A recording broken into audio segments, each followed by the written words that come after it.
Hello, my name is Mariana Backe from HRS 162 at Sac State. For my second class presentation, I chose to discuss a portion of Anzaldua's Borderlands piece. The piece starts off discussing the origins of the inhabitants of what is now known as the southwest part of the United States of America. Mexican and American Indians, as well as Spaniards, were the first inhabitants of the area before they were forced out by Anglos and kept out by our modern American society. The current state of the area has left Americans embracing this superior attitude over Mexicans and preventing them from traveling north of the Mexican-American border. This then leaves Mexicans in a country stricken with crime and poverty and searching for a better life. In the land surrounding the border, there has been a development of a new culture and lifestyle that's not completely Mexican, but not American either. Anzaldúa goes on to discuss the complexities of these borderlands and what they mean for the American and Mexican societies and identities. Her entire piece is incredibly moving and informative, but I was particularly thrown by the part where she mentions her grandmother's wish to be buried next to her husband in a cemetery that is currently blocked off with fences and locks. This threw me off guard because I realized not only can her final wishes never come true, but the relatives of those lost will also never be able to visit their ancestors. The entire concept is baffling when you consider the fact that Mexicans and Indians were here first.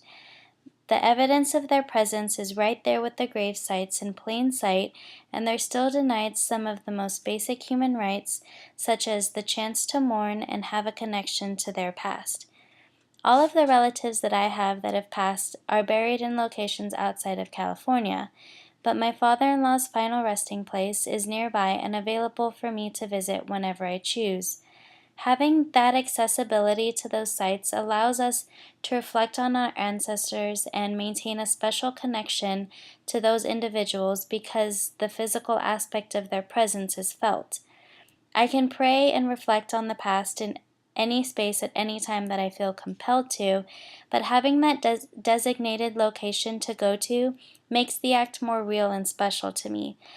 Because I feel like I'm not just talking to myself, but that the person's spirit can hear me and that I'm reaching them on a deeper level.